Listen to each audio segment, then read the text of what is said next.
आसाराम जी बापू जी के कार्य को यदि डिटेल में देखा जाए तो हिंदू संस्कृति के लिए उन्होंने बहुत ही ज़्यादा महत्वपूर्ण काम किया है। समाज के अंदर जिस प्रकार से उन्होंने कार्य किया है युवाओं के चरित्र को बनाने के लिए और नारी उत्थान के लिए, समाज सुधार के लिए, धर्म परिवर्तन रोकने के लिए, ऐसे हजारों कार्य है। हम समाज में देखें तो आसाराम जी बापू हिंदू संस्कृति के आधार स्तंभ है, ऐसा मेरा मानना है। पहले से ही बहुत दुर्भाग्यपूर्ण रहा है कि हिंदू संत जिन्होंने हिंदुओं के लिए आवाज़ उठाई है उन संतों के साथ पहले से हमेशा से अन्याय होता आ रहा है। संतों के ऊपर जो आरोप लगाए जाते हैं, जैसे आसाराम जी बापू के ऊपर जो आरोप लगाए गए वो बिल्कुल ही निराधार है। तो प्रधानमंत्री के ऊपर हमला करने का जिनके ऊपर आरोप लगते हैं ऐसे लोगों को पैरोल मिल जाती है।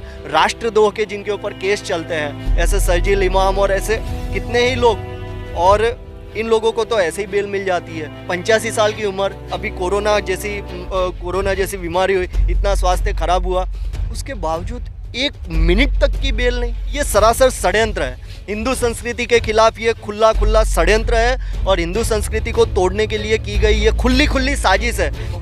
देश विदेश से एक आवाज़ उठ रही है कि संत आसाराम जी बापू को राहत मिलनी चाहिए, उनको पैरोल मिलनी चाहिए। हिंदूवादी संगठन, साधु समाज की ओर से भी मांग उठ रही है कि बापू को राहत मिलनी चाहिए। आज युवा है तो युवा से बात करेंगे, पहले उनका परिचय लेंगे। पहले परिचय। जी, मैं विक्रम सिंह हूँ, मैं प्रोफेशन से एक टीचर हूँ और हिंदू संतों के प्रति मैं आस्था रखता हूँ। तो सभी हिंदुओं, जितने भी हिंदू संत हैं उन सभी के लिए मेरे मन में बहुत ही आस्था है, श्रद्धा है। परंतु आसाराम जी बापू जी के कार्य को यदि डिटेल में देखा जाए तो हिंदू संस्कृति के लिए उन्होंने बहुत ही ज़्यादा महत्वपूर्ण काम किया है। अगर एक प्रकार से कहने जाए तो आधार स्तंभ हिंदू संस्कृति के यदि कोई हो तो वो आसाराम जी बापू। ये मैं कोई अतिशयोक्ति नहीं कर रहा हूँ।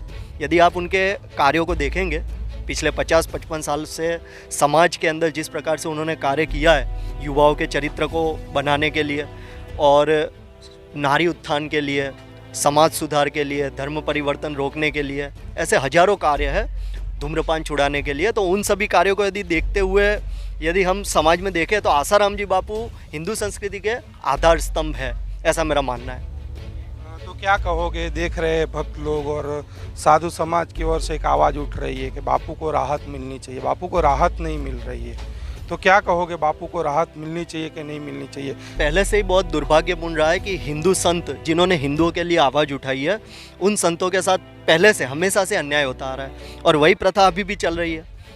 आसाराम जी बापू ने पिछले 50-55 साल से समाज के लिए जो कार्य किया है ज़मीन पर, और जिस प्रकार से पूरा जीवन चरित्र उनका रहा है, तो उस हिसाब से देखने जाए तो पहली बात तो यदि केस की बात की जाए तो केस बोगस है। ये बात तो हम हजारों बार कर चुके हैं और सभी बड़े बड़े जो वकील हैं उन्होंने भी हमारे समर्थन में आकर ये बात बोली है, उन्होंने केस को स्टडी करने के बाद। ये तो हो गई लीगल बात, पर अब हम साइड में आते हैं। तो बापू जी के जो कार्य है समाज को उत्थान करने के लिए, तो समाज के विरोधी तत्व भी है, तो जाहिर है कि वो लोग इन चीज़ों को सहन नहीं करेंगे और इसीलिए बापू जी के ऊपर ये सब अनर्गल आरोप लगे।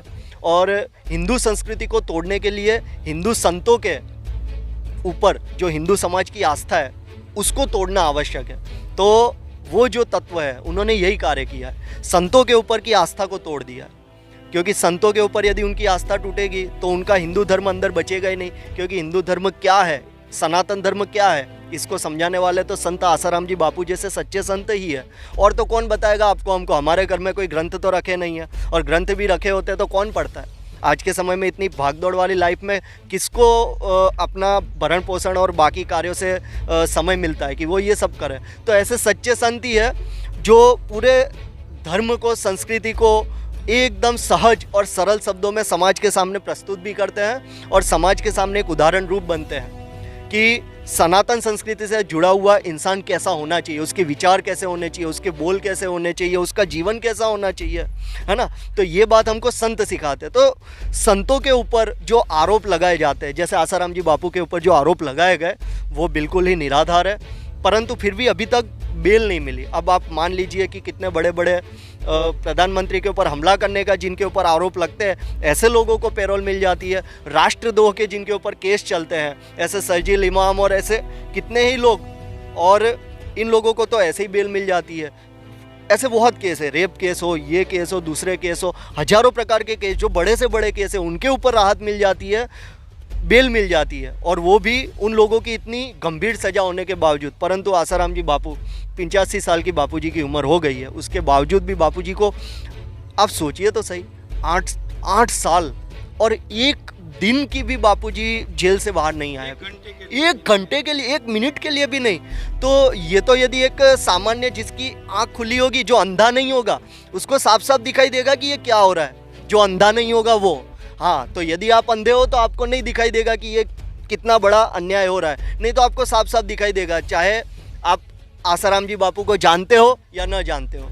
आप सीधी आंखें खोल के देखोगे तो आपको दिखेगा 85 साल की उम्र, अभी कोरोना जैसी बीमारी हुई, इतना स्वास्थ्य खराब हुआ, उसके बावजूद 1 मिनट तक की बेल नहीं।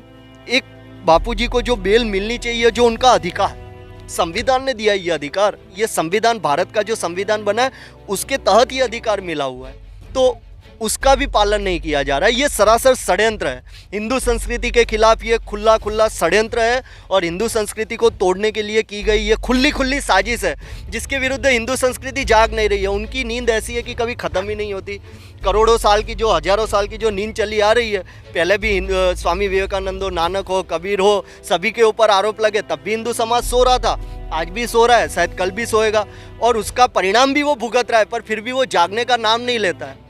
उसको ऐसा लगता है कि मैं तो सुरक्षित हूँ, मेरे घर में सब सुरक्षित है। उसको पता नहीं है कि अगला नंबर उन्हीं का होगा, क्योंकि जो ढाल बनकर खड़े हैं समाज के ऊपर संत, उन संतों के ऊपर कुठाराघात होगा, फिर आपको बचाने वाला कौन रहेगा?